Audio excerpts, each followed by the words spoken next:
नमस्कार। आज के वीडियो में हम लोग बात करने वाले हैं भारत और ग्रीस की बढ़ती साझेदारी के ऊपर, जो कि तुर्की को संकट में डाल दिया है। तो चलो बिना देरी किए अपने वीडियो की ओर बढ़ते हैं। दुनिया के सबसे संवेदनशील समुद्री इलाकों में से एक भूमध्य सागर में इस वक्त कुछ ऐसा हो रहा है जिसने तुर्की की नींद उड़ा दी है।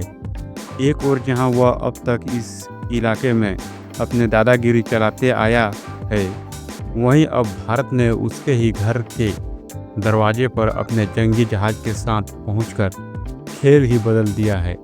भारत का अत्याधुनिक फ्रिगेट INS त्रिखंड ग्रीस की नौसेना के साथ मिलकर भूमध्य सागर में संयुक्त नौसैनिक अभ्यास कर रहा है और तुर्की इसे रोक पाने में पूरी तरह नाकाम साबित हो रहा है।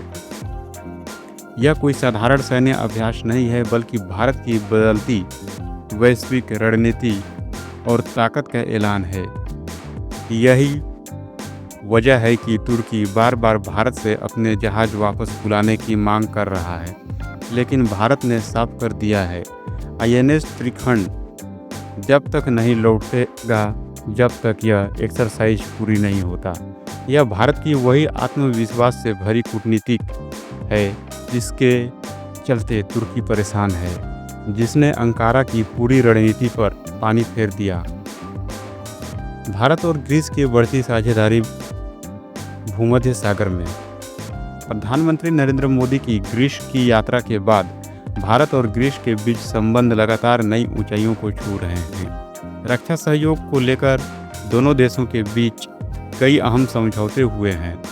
इन्हीं समझौते के तहत ग्रीस के न्योते पर भारतीय नौसैनिक ने भूमध्य सागर में एक शक्तिशाली जंगी बेड़ा भेजा है, जिसमें शामिल है 2 उन्नत डिस्ट्रॉयर विध्वंसक जहाज, एक ऑयल रिफ्यूलिंग शिप, 2 पेट्रोलियम जहाज। सबसे खास बात यह है कि इस बेड़े में शामिल INS त्रिखंड भारतीय नौसेना का अत्याधुनिक फ्रिगेट है। इस मिशन का मुख्य चेहरा बन चुका है। यह जहाज ग्रीस की नौसेना के साथ मिलकर तुर्की के बिल्कुल नज़दीक संयुक्त अभ्यास कर रहा है। इस अभ्यास में ग्रीस का युद्धपोत HS थेस्टिकल भी शामिल है। इन दोनों देशों के बीच यह सहयोग केवल सैन्य अभ्यास भर नहीं है, बल्कि इसका उद्देश्य ग्रीस और तुर्की जैसे आक्रामक नौसेनाओं से निपटने के लिए रणनीतिक रूप से तैयार करना है। भारतीय नौसेना न केवल ग्रीस नौसेना को युद्ध तकनीकी सिखा रही है, बल्कि उन्हें समुद्री रक्षा के क्षेत्र में अपने अनुभव भी साझा कर रही है। INS त्रिखंड तुर्की की नींद उड़ाने वाले भारतीय युद्धपोत है। INS त्रिखंड भारतीय नौसेना का एक तलवार क्लास स्टेल्थ फ्रिगेट है, जिसे रूस के सहयोग से डिजाइन किया गया है। यह जहाज एंटी एयरक्राफ्ट और एंटी सबमरीन है वॉरफेयर लंबी दूरी की मिसाइल हमलों में भी सक्षम है। यह सतह से सतह पर मार करने वाली अभियानों में माहिर है। इसकी उपस्थिति मात्र से ही दुश्मन देशों की नींद हराम हो जाती है। यही कारण है कि जब यह जहाज ग्रीस के तटीय इलाकों में पहुंचा तो तुर्की ने तत्काल विरोध दर्ज कराया और भारत से इसे वापस बुलाने की मांग की। लेकिन भारत ने अंतर्राष्ट्रीय कानूनों का हवाला देते हुए 2 टूक कहा, जहाज ग्रीस की समुद्री सीमा में है, तुर्की का यहाँ कोई अधिकार नहीं है। तुर्की की दादागिरी का अंत होगा। अब तुर्की अब तक भूमध्य सागर को लगभग अपना पिछवाड़ा समझता आया है। ग्रीस के जहाज जैसे ही इस इलाके में पेट्रोलिंग के लिए निकलते, तुर्की की नौसेना उन्हें रोक देती। कई बार तो उन्हें वाटर कैनन से हमला कर जहाज़ों को नुकसान तक पहुंचाया। यही वही रणनीति है जो चीन दक्षिण चीन सागर में जापान और फिलीपींस के खिलाफ अपनाता है। लेकिन अब तस्वीर बदल चुका है। जब ग्रीस के जहाज़ों के साथ भारतीय नौसेना भी मौजूद है, तो तुर्की के नौसेना पास आने की हिम्मत तक नहीं कर पा रही है। इसका कारण है कि अंतर्राष्ट्रीय समुद्री कानून। इसके तहत अगर 2 देशों की नौसेना किसी सैन्य अभ्यास में लगी हो और तीसरे देश बाधा डालने की कोशिश करे, तो उसे शत्रु लक्ष्य माना जा सकता है। इसका मतलब है कि तुर्की अगर किसी तरह की हरकत करता है तो भारतीय नौसेना को जवाबी कार्रवाई का पूरी अधिकार होगा। शायद इसी डर से तुर्की अपने पेट्रोलिंग तक रोक चुका है। ग्रीस के लिए भारत क्यों बना जीवन रेखा?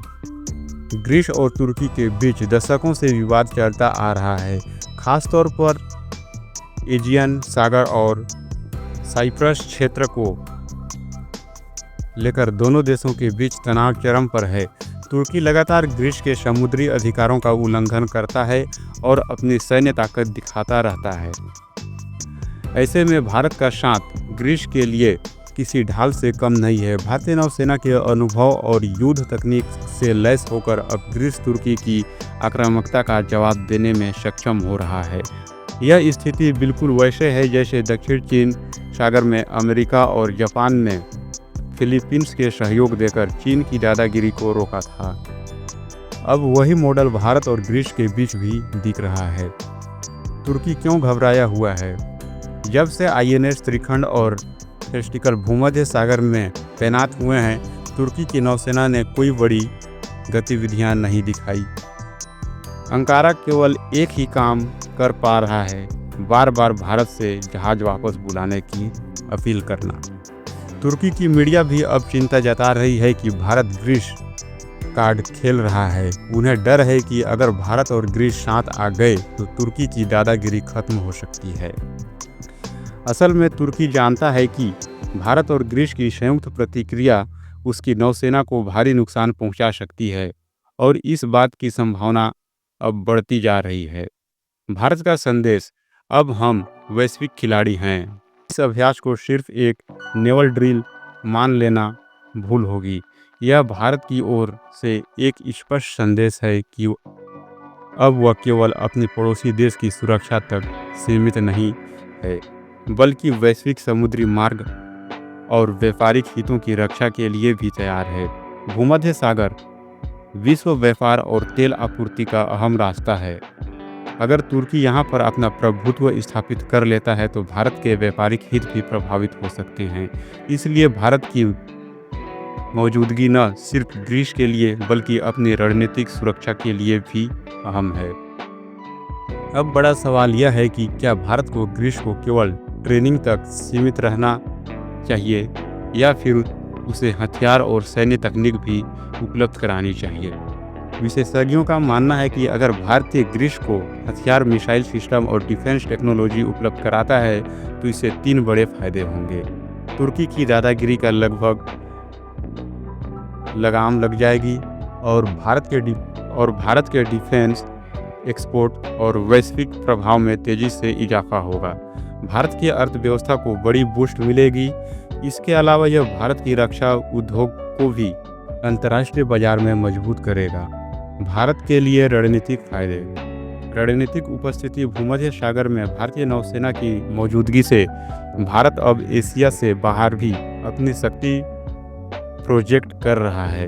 व्यापारिक सुरक्षा। यह इलाका वैश्विक तेल और व्यापार मार्गों का केंद्र है। भारत की मौजूदगी से उसकी व्यापारिक हित सुरक्षित रहेंगे। भू राजनीतिक प्रभाव। ग्रीस के साथ साझेदारी भारत को यूरोपीय में भी एक रणनीतिक साझेदार के रूप में स्थापित करेगा। तुर्की पर दबाव। तुर्की अक्सर भारत के आंतरिक मामलों में दखल देता है। अब भारत उसके बैकयार्ड में जाकर उसे रणनीतिक संदेश दे रहा है।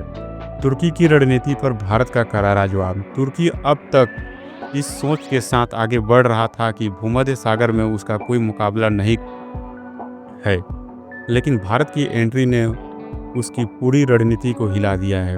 भारतीय जहाज की मौजूदगी भर से ही तुर्की की नौसेना अपनी गतिविधियों को सीमित कर चुकी है।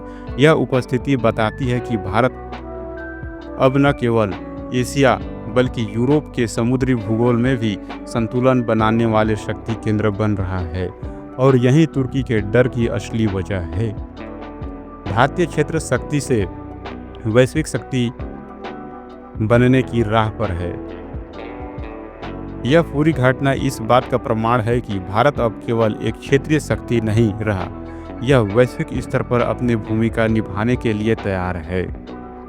जहां एक तरफ यह इंडो पैसिफिक में जापान, अमेरिका और ऑस्ट्रेलिया जैसे देश के साथ मिलकर चीन को चुनौती दे रहा है, वहीं दूसरी तरफ अब भूमध्य सागर में अपनी मौजूदगी दर्ज करवा रहा है। यह भारत की उस नई विदेश नीति का हिस्सा है जिससे वह विश्व गुरु बनने की दिशा में केवल बात नहीं बल्कि ठोस कदम उठा रहा है। डर के साए में तुर्की। भूमध्य सागर में भारतीय युद्धपोत की मौजूदगी सिर्फ एक सैन्य अभ्यास नहीं है, यह भारत की शक्ति, रणनीति और कूटनीति का प्रदर्शन है। तुर्की, जो अब तक खुद को इस क्षेत्र का बादशाह समझ, अब भारत की मौजूदगी से खुद को कमज़ोर महसूस कर रहा है। भारत ने साफ कर दिया है कि वह न केवल अपने सीमावर्ती इलाकों में बल्कि दुनिया के हर रणनीतिक मोर्चे में अपने हितों का रक्षा के लिए तैयार है। अब सवाल भारत के नागरिकों से है, क्या हमें ग्रीस को केवल ट्रेनिंग ही देना चाहिए या फिर हथियार और तकनीक भी? दोस्तों, आज का वीडियो यही अंत करते हैं। यदि आपको वीडियो पसंद आया होगा तो वीडियो को एक लाइक और चैनल को सब्सक्राइब कीजिए। मिलते हैं हमारे नेक्स्ट वीडियो में। धन्यवाद।